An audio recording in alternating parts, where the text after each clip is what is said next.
Hello, welcome to my channel. My name is Andrew. I'm doing this video for the K969, starting with the rear wheel drive conversion.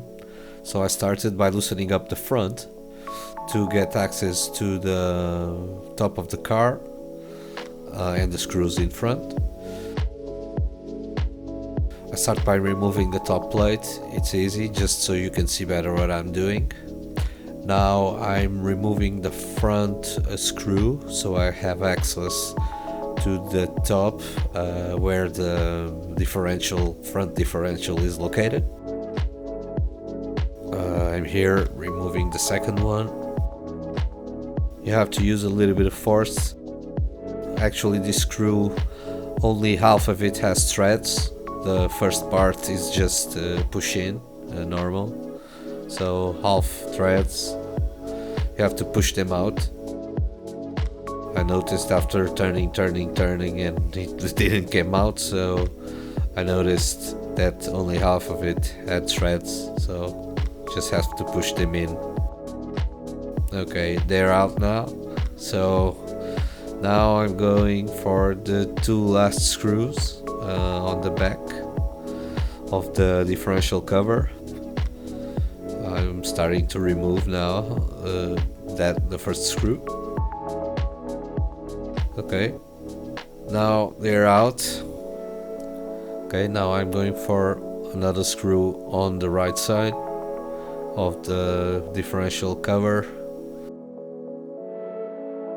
It needs to come out so we have access to the differential.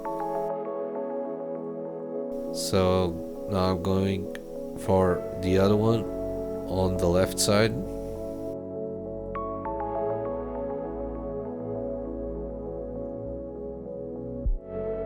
A little bit hard to remove, so you have to use something to get a better grip, like I did here, just to loosen up a little bit. And now it's coming out perfectly.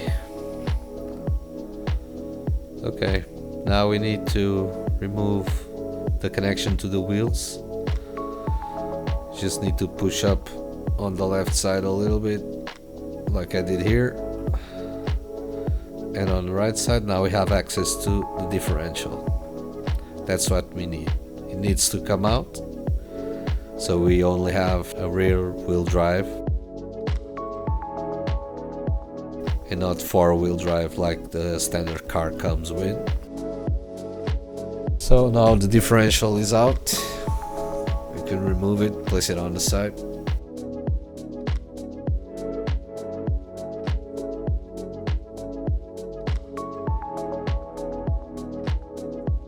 Now I'm going to remove the wheel.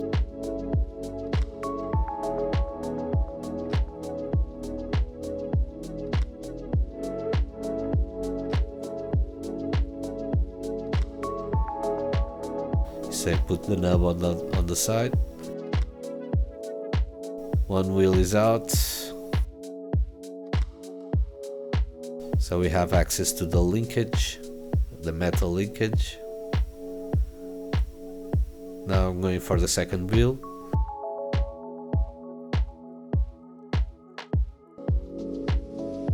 Okay, the wheel is out again.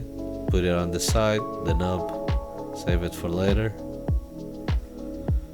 Okay, now it's time to remove the linkages and work on the linkages.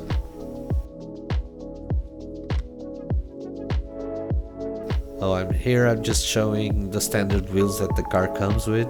I bought a couple of drift wheels, rubber drift wheels, so the car drifts better. Though these ones are better quality overall. I did find them a little bit loose, more hard to thread them, but overall they work great.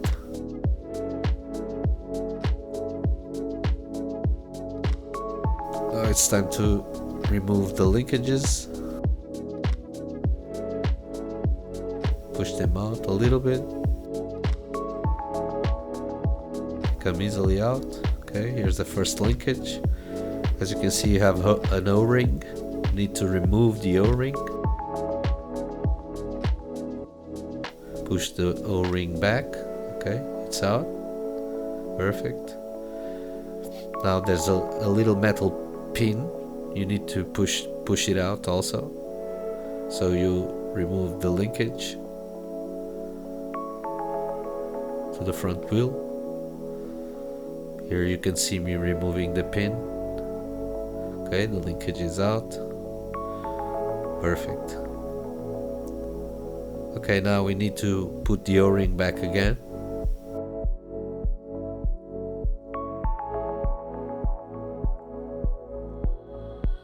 Okay, so we insert half the linkage inside the wheel hub. Okay, perfect. It's turning.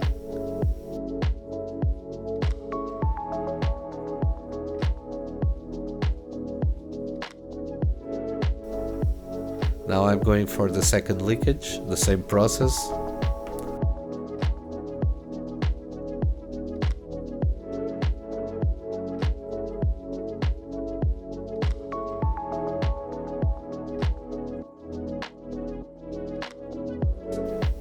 Remove the O-ring.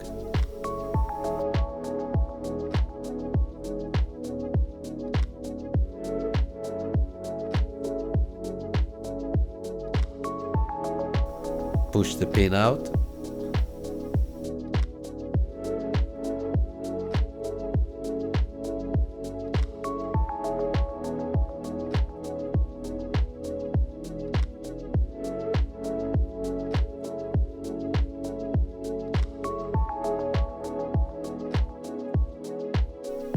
And put back the O-ring again.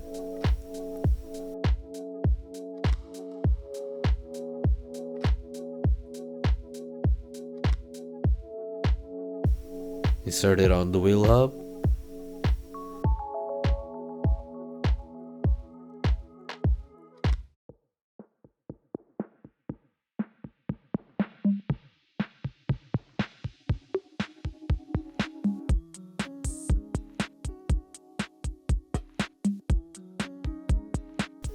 Now we're gonna put the wheels back again.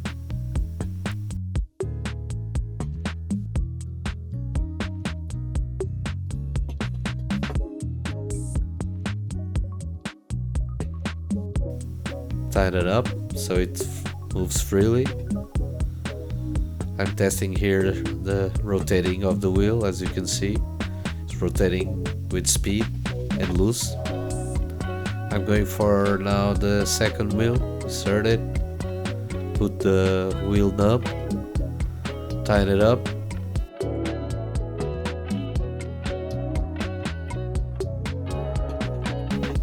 Bam.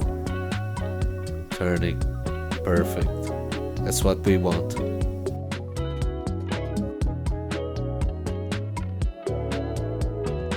As you can see in the car, I've replaced the servo arm also, because the first one I screwed up. I needed a new servo arm, so changed the position to the top one so it has a better steering. Now we're gonna put the differential cover again.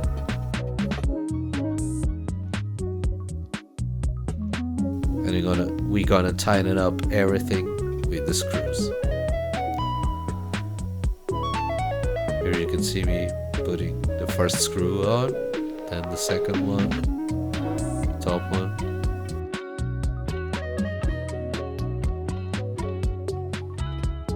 The third one on the right side, on the left side, sorry. And the last one on the right side.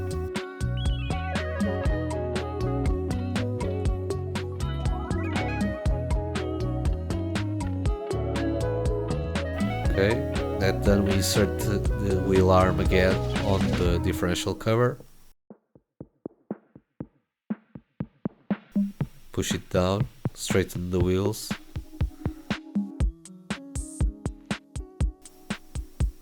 Okay, now I'm inserting the last two screws. You need to push till you see the threads locking, then tighten the rest up.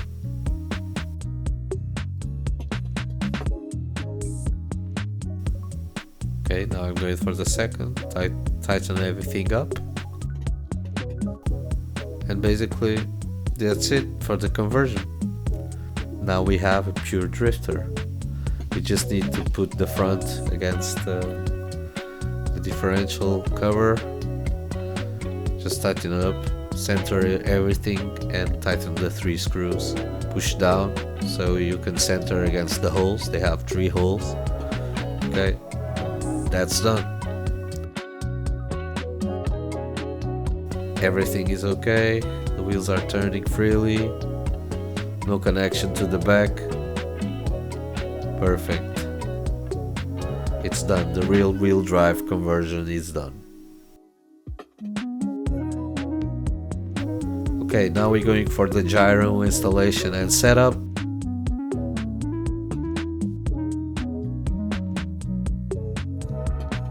This is a race gyro 3.5 version.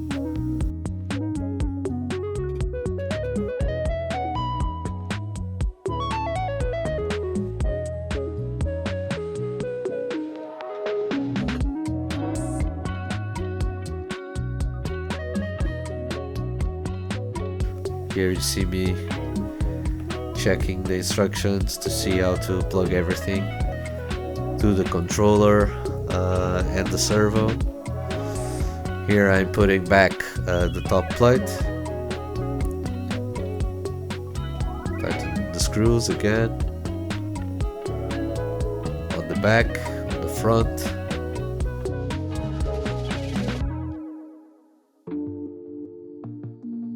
Okay, that's it. I'm checking again the instructions so I don't make any mistakes. I actually ended up putting the cable wrong. This is the correct position. I had to switch it again later on. I'm connected to the servo, it's done. Now I just need to connect to the receiver, like I'm doing here. Push it in. Okay. This one is so you can adjust the potentiometer, but you can just turn directly on the gyro. Here I'm choosing the position for the gyro.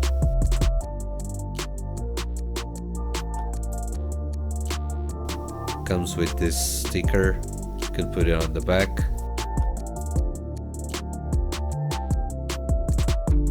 Push it in and it sticks perfectly. Okay, everything is set up. The gyro installation is done, connected, everything is connected. Now I'm going to remove this piece so I have space for the heat dissipation unit I bought. I decided it was faster just to remove the cable holder. I don't need it, so I'll put the cable, I'll arrange the cable. So I have a little fight with this blue sticker that came with the heat dissipation. I could not remove the blue sticker. I ended up gluing it with Loctite super glue. Just put a little bit. Should work perfectly, I think. Yeah, that's it. It's perfectly there.